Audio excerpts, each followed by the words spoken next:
Beef চাপ একটি জনপ্রিয় খাবার যা সাধারণত গরুর মাংস দিয়ে তৈরি করা হয়। এটি সাধারণত পুরান ঢাকার স্ট্রিট ফুড হিসেবে পরিচিত, তবে এখন বিভিন্ন রেস্তোরাঁতেও এটি পাওয়া যায় এবং আমরা জনসাধারণ ঘরে ঘরে তৈরি করতে পারি।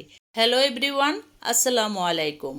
আজকে আমি বিফ চাপ রেসিপি আপনাদের সাথে শেয়ার করতে যাচ্ছি। বিফ চাপ তৈরি করতে হলে বিফের কিছু টুকরো নিয়ে নিতে হবে, এরকম বড় বড় সাইজের। চাইলে আপনারা আরও বড় সাইজের নিতে পারেন। আর এরকম পাতলা করে কেটে নিতে হবে এবং এই মাংসগুলো যেন তেল চর্বি ছাড়া হয়ে থাকে। এবারে মিট হ্যামারের সাহায্যে মাংসগুলোকে জাস্ট থেতলে নিব। আর মিট হ্যামার না থাকলে কোনো সমস্যা নেই, সবার বাসায় কিন্তু পাটা পুতা থাকে এবং নাইফ থাকে। চাইলে আপনারা পুতা দিয়ে মাংসগুলোকে থেতলে নিতে পারবেন, আবার চাইলে নাইফের উল্টা পিঠ দিয়েও কিন্তু আপনারা মাংসগুলোকে থেতলে নিতে পারবেন। ওই একই কথা, মিট হ্যামার দিয়ে থেতলে নেওয়া যেই কথা, পুতা দিয়ে সেই কথা, আবার নাইফের উল্টা পিঠ দিয়েও একই কথা। যাই হোক, যার কাছে যা থাকবে আপনারা মাংসগুলোকে খুব ভালো মতো থেতলে নেবেন, যাতে করে মাংসগুলো সফট হয়ে যায় এবং ভাজার সময় মাংসগুলো খুব দ্রুত সিদ্ধ হয়ে যায়।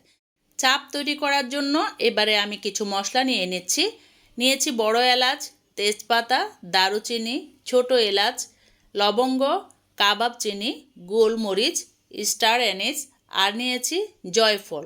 এই জয়ফলটাকে আমি ভেঙে অর্ধেক টুকরো নিয়েছি কিছু জয়ত্রী। এছাড়াও আরও কিছু মশলা লাগবে, সেগুলোও কিন্তু আপনাদেরকে দেখিয়ে দিচ্ছি। চাপ তৈরি করার জন্য আপনারা নিজেরাই কিন্তু মশলাগুলো বাসায় জোগাড় করে নেবেন, তাতে করে খুব ভালো রেজাল্ট পাওয়া যায়। নিয়েছি কিছু শুকনো মরিচ, আস্ত গোটা ধনে, জিরা নিয়েছি, আর নিয়েছি মৌরি, সাথে নিয়েছি মেথি এবং শাহি জিরা, আর নিয়ে নিচ্ছি জয়িন এবং রাঁধুনি। আরও নিতে হবে সাদা সরিষা। এগুলো আমি 1 চামচ করে নিয়েছি, আর এখন এগুলোকে ড্রাই রোস্ট করে তারপরে গুঁড়ো করে নিব। এই মশলাগুলো দিলেই যথেষ্ট বিফ চাপের জন্য। আর এই মশলাগুলো কিন্তু হাতের কাছে অবশ্যই থাকে, যে কোনো মুদি দোকানে বা সুপার শপে এই মশলাগুলো পাওয়া যায়। চাইলে আপনারা এগুলো কিনে তারপরে এভাবে ড্রাই রোস্ট করে তৈরি করে নিতে পারবেন। আর এখন এই মশলাগুলোকে জাস্ট গুঁড়ো করে নেবার পালা। একটু হালকা ড্রাই রোস্ট করে নেবেন, তাতে করেই কিন্তু মশলার থেকে খুব সুন্দর একটা ফ্লেভার বেরোবে। তো আমি কিভাবে গুঁড়ো করে নিচ্ছি সেটা আপনারা দেখে নিন। এই মশলাগুলোকে ধাপে ধাপে ড্রাই রোস্ট করে নিতে হবে। প্রথমে শুকনো মরিচটা দিয়ে দিতে হবে। শুকনো মরিচটা একটু কিছুক্ষণ সময় ভেজে নিয়ে আস্ত মশলাগুলো দিয়ে দিব। আস্ত মশলাগুলো একটু ভাজা হয়ে গেলে এবারে একে একে ছোট ছোট গুঁড়ো মশলাগুলো দিব। জয়ত্রী, জয়ফল এবং তেজপাতাটাও দিয়ে দিলাম। কখন কোন ধাপে আমি মশলাগুলো অ্যাড করছি আপনারা দেখে নিন। এবারে মেথিগুলো দিয়ে দিচ্ছি। মেথিগুলো হালকা ভাজা হয়ে গেলে তারপরে দিয়ে দিচ্ছি আস্ত গোটা ধনেগুলো যেহেতু একটু সময় লাগে, ধনেগুলো এবং আস্ত জিরাগুলো দিয়ে দিচ্ছি, সাথে দিয়ে দিচ্ছি মৌরিগুলো। এভাবে ধাপে ধাপে মশলাগুলো দিবেন। একবারে সবগুলো দিলে কিন্তু ছোট ছোট যে গুঁড়ো মশলাগুলো থাকে সেগুলো কিন্তু পুড়ে যাবে। আমি সবশেষে রাঁধুনি এবং জয়িনগুলো দিয়ে দিচ্ছি। রাঁধুনি এবং জয়িনটা যদি আমি আগে দিয়ে দিতাম তাহলে কিন্তু পুড়ে যাওয়ার সম্ভাবনা থাকতো। মশলাগুলো আমার পছন্দ মতো আমি ভেজে নিয়েছি হালকা করে। আপনারাও আপনাদের পছন্দ মতো ভেজে নেবেন। এবারে আমি সবগুলো মশলা আমার ব্লেন্ডার জগের ছোট জগটা দিয়ে গুঁড়ো করে নিয়েছি। এগুলো চেলে নেবার কোনো প্রয়োজন নেই, এভাবেই ব্যবহার করা যাবে, যেহেতু চাপ এবং কাবাবের মশলা এগুলো প্রায় একই। এগুলো একটু আস্ত থাকলে ভালো লাগে। মশলাগুলো আমি এখন একটা পাত্রে ভরে নিচ্ছি, কেননা ফ্লেভারটা যেন নষ্ট না হয়ে যায়। আর যেহেতু মোটামুটি অনেকগুলো মশলা আমি গুঁড়ো করে নিয়েছি, এগুলো একসাথে সবগুলো খরচ হবে না। এবারে আমার মাংসগুলোকে ম্যারিনেশন করে নেবার পালা। প্রথমে টক দই নিয়েছি পরিমাণ মতো, আর আদা রসুন বাটা দিয়ে দিয়েছি, সাথে পেঁয়াজ বাটাও দিয়ে দিয়েছি। টেন্ডার রাইস হিসাবে পেঁপে বাটা নিয়েছি। পেঁপেটা আমি সিকলা সহ টুকরো করে কেটে নিয়ে ব্লেন্ডার জগেই পেস্ট করে নিয়েছি। আর যে মশলাটা আমি গুঁড়ো করে নিয়েছি না, সেখান থেকে 2 টেবিল চামচ দিয়ে দিয়েছি। ঝালের জন্য আরও 2 টেবিল চামচ গুঁড়া মরিচ দিয়ে দিয়েছি, অর্থাৎ লাল মরিচটা। এবারে বিট লবণ দিয়ে দিয়েছি। আর হ্যাঁ, বলে দিচ্ছি, এখানে আপনারা সাধারণ লবণ এবং বিট লবণ দুটোই ব্যবহার করবেন, তাতে করে ফ্লেভারটা ভালো আসে। 2 টেবিল চামচ বেসনের গুঁড়া দিয়ে দিয়েছি, আর পরিমাণ মতো সরিষার তেল দিয়ে নিয়েছি। এখন এই মশলাটাকে একটি চামচের সাহায্যে আমি সবগুলো মিলিয়ে নিচ্ছি। যেহেতু আমি মরিচের গুঁড়া ব্যবহার করেছি তাই এখানে হাত দিলাম না, হাতটা দিলে হাত জ্বলে যাবে। তারপর মাংসগুলো যখন আমি এই মশলার সাথে মিশাবো তখন কিন্তু হাতটা ব্যবহার করতেই হবে। চাইলে আপনারা এখানে গ্লোভস পরে নিতে পারেন, তো আমি কিন্তু গ্লোভস পরে কাজ করতে পারি না তাই পরিনি। একে একে সবগুলো মাংস আমি এই মশলার মধ্যে উল্টে পাল্টে মিশিয়ে নিব, যাতে করে মাংসের প্রতিটি কোনায় কোনায় মশলা পৌঁছে যায়।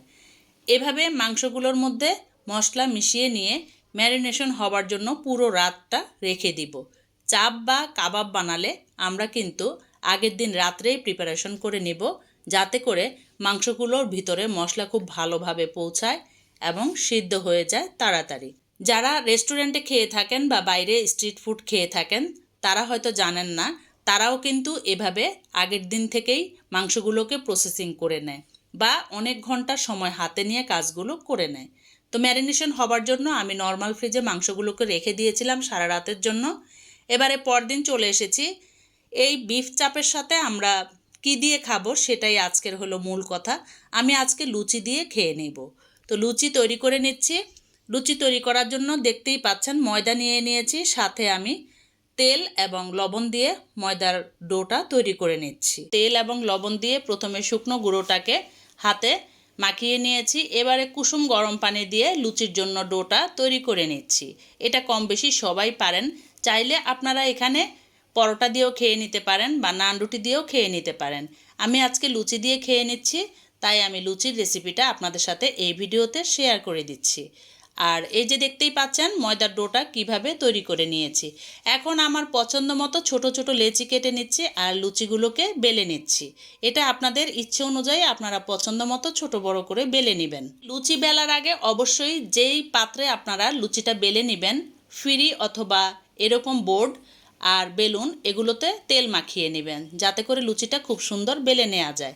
এভাবে চাইলে আপনারা একটি করে লুচি বেলে নিতে পারেন, আবার চাইলে আমার মতো একটা বড় রুটি বেলে নিয়ে এভাবে একটি কুকি কাটারের সাহায্যে কেটে নিতে পারেন। কুকি কাটার না থাকলেও সমস্যা নেই, বাসায় আপনাদের ছোট এরকম স্টিলের বাটি থাকতে পারে বা বয়ামের মুখা থাকতে পারে, সেগুলো দিয়েও কেটে নিতে পারেন। আমি সহজ পদ্ধতি, আমার কুকি কাটারগুলো ছিল, সবচেয়ে বড় সাইজটা নিয়ে আমি এভাবে লুচিগুলোকে কেটে নিয়েছি। এটা শুধু দেখার সৌন্দর্যের জন্য, যাতে করে লুচিগুলো সবগুলো একই সাইজের হয়ে থাকে। এই যে দেখতেই পাচ্ছেন কতটুকু পাতলা করে নিয়েছি। এবারে ভেজে নেবার পালা। প্রথমে আমি বিফ চাপগুলোকে ভেজে নিচ্ছি। এভাবে এক টুকরো দিয়ে ভেজে নিয়ে আরেক পাশ উল্টে নিব। কিছুক্ষণ সময় পর পর উল্টে পাল্টে লুচিগুলোকে সব ভেজে নিব। বিফ চাপ মশলার জন্য খুবই সুস্বাদু এবং মুখরোচক হয়ে থাকে। এতে মাংসের স্বাদ এবং মশলার গন্ধ একে অপরের সাথে ভালোভাবে মিশে থাকে। পুরান ঢাকার এই ঐতিহ্যবাহী খাবার হলেও বর্তমানে বিভিন্ন রেস্টুরেন্টে এবং ফাস্টফুডের দোকানগুলোতে এটি পাওয়া যায়। তাছাড়া আমরা এখন ডিজিটাল যুগে ঘরে ঘরে সকলেই কিন্তু এই রেসিপিটা তৈরি করতে পারি। এটি একটি জনপ্রিয় খাবার এবং বিভিন্ন উৎসব ও অনুষ্ঠানে এটি পরিবেশন করা হয়ে থাকে। সাধারণত গরম গরম রুটি, পরোটা, নান রুটি বা লুচির সাথে পরিবেশন যোগ্য। অতিথি আপ্যায়নের ক্ষেত্রে কিন্তু এই বিফ চাপ রেসিপিটি একদম প্রথম স্থানে শীর্ষস্থান দখল করে আছে। যেহেতু আমরা ঘরে ঘরেই এখন এই বিফ চাপটি তৈরি করতে পারি, তাই আমাদের কিন্তু অতিথি আপ্যায়নে অনেক সুবিধা হয়ে গিয়েছে। তাতে করে অতিথিরাও খুব বেশি খুশি হয়ে থাকেন, আর আমাদের বাসায় যে মেম্বারগুলো তারাও ভিন্ন ভিন্ন রেসিপি তৈরি করে দিলে খুশি হয়ে থাকেন। ছোট বড় সবার কিন্তু পছন্দের শীর্ষে বিফ চাপ রেসিপি। শুধুমাত্র বছরে একবার দুবার তৈরি করব তা না, চাইলে আমরা প্রতি সপ্তাহে তৈরি করতে পারি, প্রতিদিন তৈরি করতে পারি, বা বাসায় যে কোনো সময় মেহমানদারিতে বা অতিথি আপ্যায়নে আমরা তৈরি করে নিতে পারি। যাই হোক, যেহেতু রেসিপিটা অনেক সহজ, আমি সহজভাবে দেখিয়ে দিয়েছি। শুধুমাত্র মশলাগুলো জোগাড় করে নেবার পালা। আপনারা প্রথমেই মশলাগুলো জোগাড় করে নেবেন, তারপরে আমার মতো এভাবে করে বিফ চাপটা তৈরি করে নেবেন। আর এই চাপ ভেজে নেবার কাজটা কিন্তু অনেক ধৈর্যের ব্যাপার, অনেক সময় লাগবে। যদিও টেন্ডারাইজ হিসাবে আমি পেঁপে বাটা দিয়েছি, তারপরও কিন্তু অনেকটা সময় লেগে গিয়েছে। যদি আপনাদের এই বিফ চাপগুলো আমার মতো এভাবে সিদ্ধ না হয়, তাহলে আপনারা একটু ভেজে নেবার পরে একটু পানি দিয়ে এই বিফ চাপগুলো সিদ্ধ করে নিতে পারেন, তারপরে আবার ফ্রাই করে নিতে পারেন।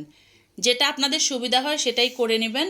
বিফ চাপগুলো আমার একদম ভাজা হয়ে গিয়েছে, তবে আমি যতগুলো মাংস ম্যারিনেট করে নিয়েছিলাম সবগুলো কিন্তু আমি একবারে ভেজে নেইনি, অর্ধেক পরিমাণ ভেজে নিয়েছি। বাকি অর্ধেক আমি পরবর্তী আবার যখন মন চাইবে তখনই ভেজে নেব। এই অবস্থা আমি আবার নর্মাল ফ্রিজে রেখে দিয়েছি। এবারে একে একে লুচিগুলো ভেজে নেবার পালা। দেখতেই পাচ্ছেন প্রথমে যে আমি সিঙ্গেল লুচিটা বেলে নিয়েছিলাম সেটা এইভাবে একদম বেশ সাইজের হয়ে গিয়েছে এবং ফুলে উঠেছে বেশ প্রত্যেকটা লুচি আমার, কিন্তু সাইজটা আমার কাছে ভালো লাগছে না। তো যেগুলো আমি কেটে নিয়েছি সেগুলো কিন্তু দেখতে অনেকটা সুন্দর হয়েছে, একদম পুরীর মতো গোল গোল হয়েছে। তো আমার কাছে দেখতে যেটা সুন্দর লাগে সেটা খেতেও ভালো লাগে, এই জন্য আমি কেটে কেটে নিয়েছি। ওই যে আমি একটা কথা সব সময় আপনাদেরকে বলে থাকি, রান্না হচ্ছে একটা শিল্প, এটা মনের মাধুরী মিশিয়ে রান্না করতে হয়। আপনার মন যত ভালো থাকবে আপনার রান্নার শৈল্পিকতা তত সুন্দর হবে এবং ততটাই সুস্বাদু হবে। এভাবে আপনাদের মন খুশি মতো আপনারা লুচিগুলোকে ভেজে নিতে পারেন। আমি কিন্তু ওই একই পাত্রে প্রথমে চাপগুলো ভেজে নিয়ে পাত্রটা পরিষ্কার করে ধুয়ে নিয়েছি, তেলগুলো ফেলে দিয়েছি। এবারে আবার পরিষ্কার পাত্রে আমি পরিষ্কার তেল দিয়ে তারপর লুচিগুলোকে ভেজে নিচ্ছি। এটাই কিন্তু আমাদের করণীয়। আমরা যেহেতু বাসায় তৈরি করতে পারি তাই আমরা চেষ্টা করব যথেষ্ট স্বাস্থ্যসম্মত উপায়ে খাবারগুলোকে তৈরি করে নেয়া। এভাবেই সবগুলো লুচি আমি ভেজে নিয়েছি, বিফ চাপগুলো ভেজে নেওয়া হয়ে গিয়েছে। এবারে আমরা গরম গরম খেয়ে নেব। দেখা হবে পরবর্তী কোনো নতুন রেসিপিতে। সেই পর্যন্ত সবাই ভালো থাকবেন আর আমার জন্য দোয়া করবেন। আর হ্যাঁ, কমেন্টে জানাতে কিন্তু ভুলবেন না আমার আজকের বিফ চাপ এবং লুচি রেসিপিটা কেমন হয়েছিল। দেখা হবে আবারও পরবর্তী কোনো নতুন রেসিপিতে। আমার এই চ্যানেলে সব ধরনের রেসিপি শেয়ার করা আছে, চাইলে আপনারা যে কোনো রেসিপি সার্চ করে আমার চ্যানেল থেকে দেখে নিতে পারেন। আর আপনাদের পছন্দের কোনো রেসিপি থাকলে আমাকে কমেন্ট করে জানাতে পারেন কোন ধরনের রেসিপি আপনারা দেখতে চান। আজকের মতো বিদায় নিয়ে নিচ্ছি, দেখা হবে পরবর্তী রেসিপিতে। আল্লাহ হাফেজ।